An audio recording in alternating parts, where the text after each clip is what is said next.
Hola, saludos amigos. Aunque siempre se nos ha dicho que la Luna es un satélite artificial, carente de vida, sin embargo esto no es exactamente así, puesto que tiene ríos, montañas y mares, encontrándose habitada por diferentes razas extraterrestres que se encargaron de poblar la Luna con personas que antes habitaban en la Tierra. Esto es lo que aparece reflejado en diferentes escritos que datan de tiempos antiguos, los cuales mencionan la existencia de un rey de la luna llamado Endimión, quien antes de vivir en la luna vivía en tierras de la antigua Grecia.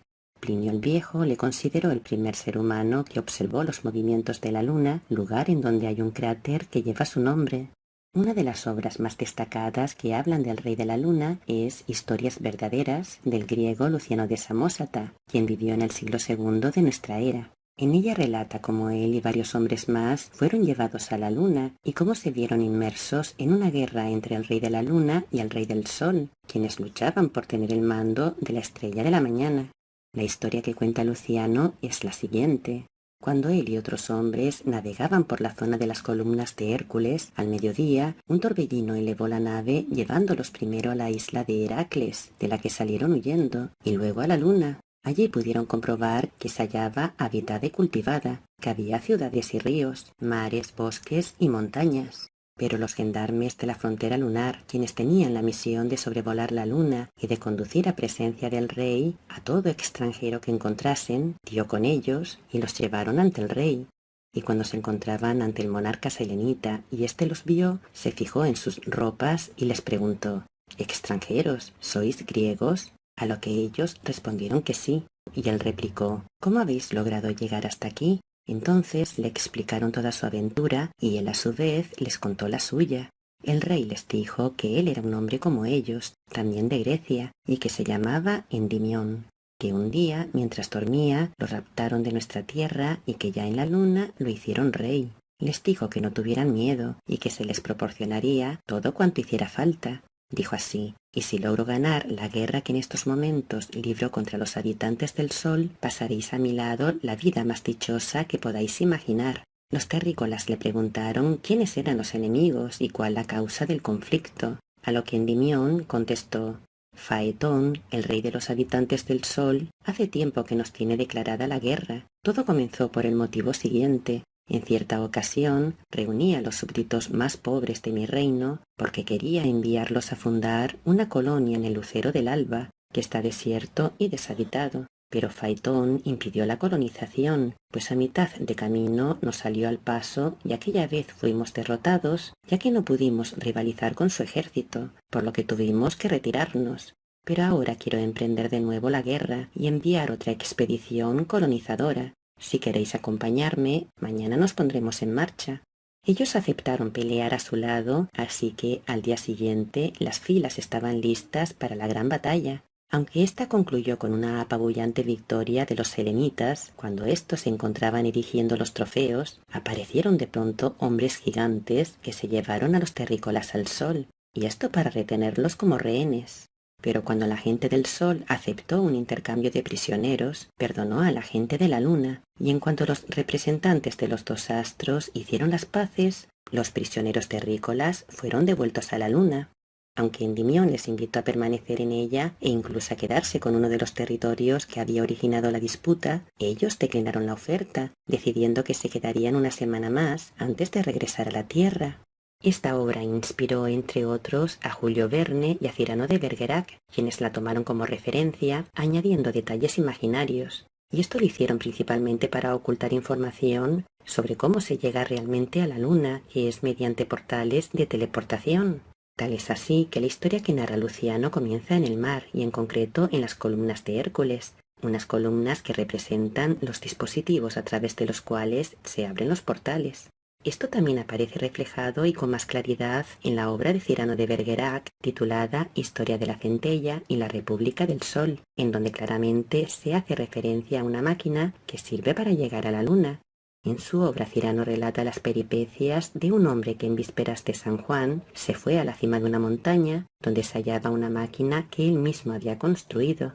Cuando se sentó en su interior y la puso en marcha, la máquina se elevó con un perfecto equilibrio.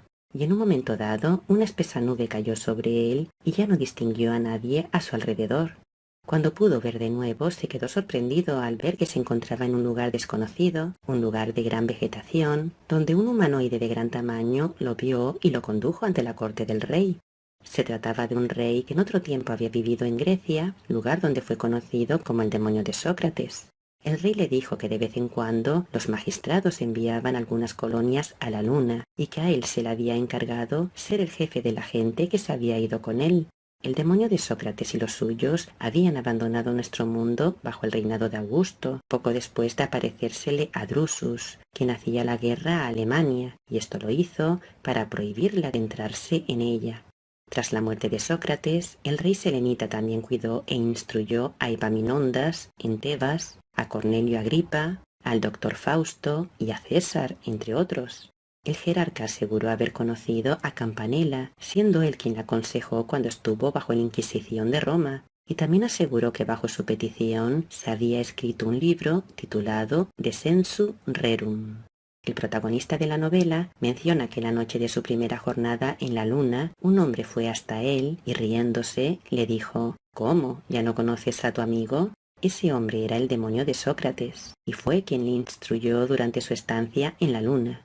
Tras concluir su aventura, regresó a la Tierra, invirtiendo poco tiempo en llegar a ella, pero en un proceso en el que perdió el conocimiento. Cuando se recuperó, se vio envuelto entre nieblas sobre la pendiente de una colina junto a varios pastores que hablaban en italiano. Como no sabía que había sido de su demonio, creyendo que aún estaba con él, preguntó a los pastores si acaso le habían visto, pero éstos se hicieron la señal de la cruz y le miraron aterrados como si él fuese el mismísimo demonio. Como les dijo que era cristiano y les rogó por caridad, los pastores le condujeron a un lugar para poder descansar, acompañándole hasta un pueblo. Pero apenas entró en él, todos los perros, desde los más pequeños a los más grandes, se le tiraron encima y le habrían devorado si no hubiera tenido la fortuna de encontrar una casa donde refugiarse. Esto no impidió que los perros siguieran en su alboroto, de manera que el dueño de la casa comenzó a mirarle con malos ojos.